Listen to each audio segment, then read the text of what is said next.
The most striking truth about chemistry manufacturing is that the spark many describe as a sign of fate is often actually a sign of physiological distress. We generally assume that an instant, overwhelming connection is a gift of nature. But in high-pressure dynamics, it can be a carefully constructed chemical trap. Why does the person who makes you feel the most alive often end up being the one who makes you feel the most unstable? This is the core paradox of chemistry manufacturing. The moment your own brain's reward system is used to build a bond that isn't based on reality. All right, let's really dig into this, because this idea, it's at the very heart of what we're exploring. That electric feeling, right? That sense that you've known someone forever, that immediate, intense connection. We're all taught to see that as the ultimate sign we've found something special. But the science behind it tells a very different story. It suggests that this spark isn't always a signal of compatibility. Sometimes it's actually our nervous system just firing on all cylinders, flooding our bodies with stress hormones and making us mistake a state of high alert and anxiety for passion. It's a classic case of misinterpretation, and it can have some pretty profound consequences. And that leads us right to the central, and let's be honest, often painful question. It's a pattern so many people recognize but just can't seem to figure out. The relationship that starts with the highest of highs so often crashes into the lowest of lows, and it creates this confusing, addictive cycle. Look, this isn't a coincidence. It's the result of a very specific dynamic that can be understood, that can be deconstructed, and most importantly, that you can defend against. So in this explainer, we're going to unpack the science behind this artificial attraction so you can learn to recognize the signs and, frankly, protect yourself from its effects. So we're calling this first section the spark paradox. This is where we're going to explore how our brains can get their wires crossed, interpreting signals of stress, uncertainty, and even danger as signs of a deep, profound connection. It's a fascinating and absolutely crucial piece of human psychology that explains so much about these kinds of intense dynamics. Now, before we go any further, I want to make something crystal clear. What we're talking about here are observable patterns, how people interact, and the effect that has on our neurochemistry. This is not about diagnosing anyone's character or their intent. We're not here to label people as good or bad. Our focus is purely on the process, on how the brain's own machinery can be triggered in a way that makes intense anxiety feel almost identical to deep love. It's about the effect, not the motive. It's a really important distinction to keep in mind as we go. Okay. Let's move on and see how this all gets set up. We're going to get into the mechanics of this dynamic. There's actually a scientific term for this process, and just understanding it is the first big step in being able to spot it. And that term is affective engineering. In behavioral science, this refers to a process where an emotional state is very deliberately and very rapidly created. And the goal? Well, the goal is to create such a strong, fast bond that it essentially short-circuits the logical, slow, more thoughtful parts of our brain. You can kind of think of it like a high-pressure sales tactic, where the salesperson tries to get you to make an emotional decision right there on the spot, before you have a chance to really think it through. It's all about creating a feeling that's so powerful, we just stop asking questions and start acting on pure impulse. And this isn't just limited to one little corner of life. This pattern of affective engineering, it shows up in a bunch of different places. You definitely see it in those whirlwind romances that move at lightning speed, where couples are getting engaged after just a few weeks. It's a known technique in certain high-pressure sales jobs, where building that instant rapport is the key to closing the deal before the customer can have second thoughts. And you can even see it in really intense mentorships, where this deep, almost devotional bond forms so quickly that it becomes really hard for the mentee to ever question the mentor's guidance. The common thread in all of these is the need to bypass logical thinking with an overwhelming emotional connection. So how's it done? What's the core trick here? It's a classic psychological principle called misattribution of arousal. See, our brain is actually not that great at figuring out the exact source of its own physiological arousal. A racing heart, sweaty palms, that feeling of excitement. For instance, studies have shown that people are more likely to find someone attractive if they meet them in a thrilling or even dangerous situation, like on a shaky suspension bridge. In an intense or unstable environment, we can easily mislabel the anxiety and stress we're feeling as romantic excitement or a deep, sparking connection with the person we're with. It's a shortcut, a way to replace the slow, steady work of building real rapport with an instant high. This whole process gets supercharged by two really powerful belief patterns that can take hold. First, you've got the intensity trap.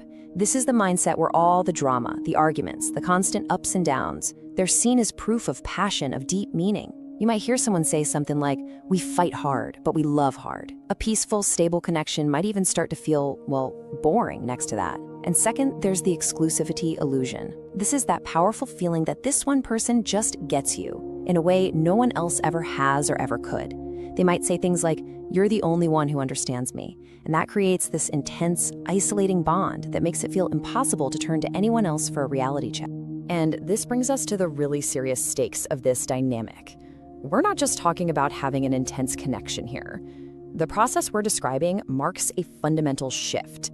It's the point where you go from actively choosing to be with someone based on their character, your shared values, to a state of biological dependency. Your brain literally begins to treat the other person not as a partner, but as a source for a necessary chemical fix. Just like a drug, you need their presence to feel normal, and their absence sends you into a painful withdrawal. So let's look under the hood. How does this biological dependency actually form? This next section gets into the biological engine that drives this whole process, the dopamine-cortisol loop. This is where we see exactly how our own brain chemistry can be conditioned against us. The process usually follows a pretty predictable three-step pattern. It starts with a high-arousal launch, where you're just flooded with positive attention. Then it moves into a crucial intermittent shift, where that attention becomes unpredictable. And finally, it solidifies into what's called neurochemical anchoring, where your brain becomes dependent on that other person for its sense of well-being. We're going to walk through each of these one by one. Okay, step one is the launch. This is the love bombing phase. It's characterized by just an overwhelming amount of positive, focused attention. This floods the brain with dopamine. That's the reward chemical that makes you feel amazing, and oxytocin, the bonding hormone that makes you feel connected and safe. People in this stage often report feeling swept off their feet or like they found their soulmate. But from a biological perspective, what's really happening is that the brain is being primed. It's being conditioned to associate this one person with an immense neurochemical reward. It's almost like your brain is being trained to see them as the ultimate source of all happiness. And then comes the most critical part of the whole process. Step two, the intermittent shift. That constant, predictable stream of attention and affection, it suddenly stops. It becomes unpredictable, intermittent. One day you're getting a flood of loving texts, and the next day you're met with total silence. And there's no clear reason for the change, which just leaves you feeling confused and anxious. This isn't a gentle tapering off, it's a deliberate destabilization. This shift from a consistent reward to an unpredictable one is exactly what creates that intense cycle of craving and uncertainty. So this contrast is absolutely crucial. On the one hand, you have the brain's initial conditioning. It has learned this person equals a guaranteed massive reward. But then boom, the reality shifts. That reward is pulled away without any warning. Now, our brain is fundamentally wired to solve for a missing reward. When it doesn't get the dopamine hit it's come to expect, it doesn't just give up, oh no, it goes into overdrive, creating this obsessive focus on figuring out what went wrong and how to get that reward back. This is the exact same mechanism that makes slot machines so incredibly addictive. You just keep pulling that lever, hoping for the next big win. And this just illustrates the addictive loop perfectly. The withdrawal of affection, their coldness, is what creates the stress and the obsession. It jacks up your cortisol, your stress hormone, so when they finally do return with even a scrap of attention, the relief is so immense that the dopamine hit feels even more powerful than before. It doesn't just feel good, it feels like a rescue. It feels like life-saving medicine for a pain that they themselves created. And every time the cycle repeats, the bond gets stronger and the addiction gets deeper. And this cycle, repeated over and over, leads to the final stage, neurochemical anchoring. The brain literally rewires itself. The neural pathways are strengthened, making the connection feel more and more essential for survival. It forms this deep biological association. This person is no longer just a person. They become the perceived source of both the pain and the relief. They are the only antidote for the anxiety and stress that their own unpredictable behavior is causing. And this is why so many people report finding it almost impossible to leave these dynamics, even when they logically know they're unhealthy. The biological pull is just, it's too strong. Now that we get the how, the biological mechanism, let's shift to the why. What's the underlying psychology that motivates this pattern of behavior? This is really about understanding the end goal of the dynamic. While the primary motivation can often be boiled down to achieving frictionless compliance. I mean, think about it. If you can make someone biologically dependent on you for their sense of well-being, you no longer have to rely on persuasion or logic or compromise to get what you want. Say you want your partner to cancel their plans with friends. You can just withdraw your affection until they give in. Their brain's survival instinct is now on your side.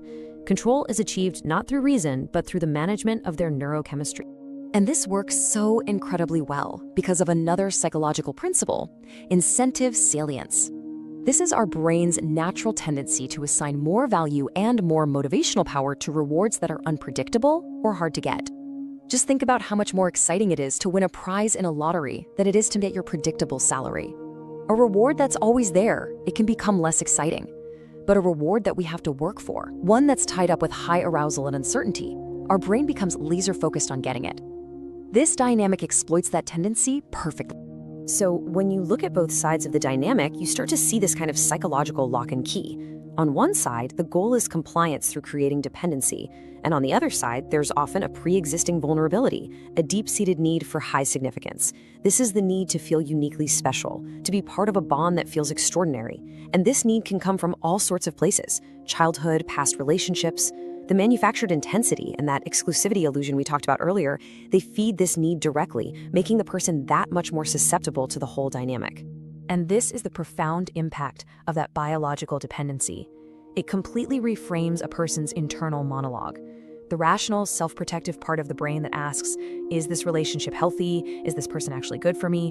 It gets silenced. It's replaced by the addicted, desperate part of the brain that has only one question: what do I have to do to stop this pain and get the reward back? Self-evaluation is replaced by obsession.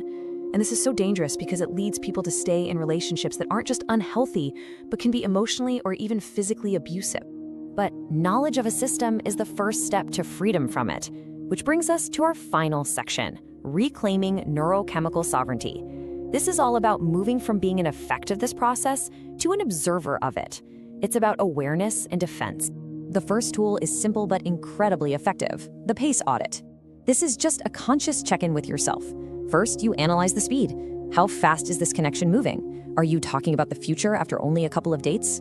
Second, you compare that speed against the real, tangible evidence you have of their character. Have you seen them under stress? Do you know how they treat people in the service industry? Do their actions consistently match up with their words? And third, this allows you to recognize if that spark is truly rooted in deep, shared values that you've had time to discover, or if it's being driven by a manufactured sense of urgency. Just take a step back and ask, what do I really know about this person beyond the intense feelings they make me feel? The second tool is Affective Detachment Awareness. This is the practice of becoming a neutral observer of your own emotional state. You notice the intense highs, you notice the crushing lows of the dynamic, but you practice creating a little bit of space, a little detachment. You can try a simple mindfulness exercise. When you feel a strong emotion, just label it in your mind. This is anxiety. This is euphoria. You see them as data points, not as your total reality. And this practice leads to a pretty profound realization. A healthy, secure connection shouldn't feel like a constant cycle of getting high and going through withdrawal. And these tools, the Pace Audit and Affective Detachment Awareness, they lead to this incredibly powerful internal shift, a reclamation of your own agency. It's that moment you can acknowledge a feeling of attraction, even a really strong one, without feeling compelled to act on it. You can see it for what it is, a neurochemical reaction, without following it down a path that you know is destructive. You're no longer a slave to your emotions. You're the one in charge. And this is the key. The simple act of recognition, of naming the pattern while it's happening, is what interrupts the whole cycle. You break the spell. By consciously auditing the pace and observing the emotional roller coaster, you prevent that deep conditioning of neurochemical anchoring from ever taking hold. Awareness is the circuit breaker. It stops the cycle right in its tracks. So, what's the ultimate takeaway from all this? It's a simple but really profound truth. Real, sustainable, healthy intimacy, it's just not built on a foundation of anxiety. It doesn't require a state of emergency or a constant fire to put out or a desperate puzzle to solve. That's the hallmark of a manufactured connection. A real connection is built on trust, respect, and a shared sense of peace. This might be the most empowering reframe of all. Your feelings of attraction are just information. They are data points. They are not a command that you must obey. You have the power to observe that data, to analyze it, and to decide if the source of that attraction actually aligns with your well-being and your values. So the next time you feel that intense spark, just take a moment to pause and ask yourself, is this coming from a real place or is it just chemistry? And in the end, it really all comes down to this. While the manufactured spark feels like a frantic, addictive, and unsolvable puzzle, a true and lasting connection feels like peace. It feels like coming home. It's a quiet confidence, not a loud emergency. And knowing the difference, Well, that is the ultimate form of neurochemical sovereignty.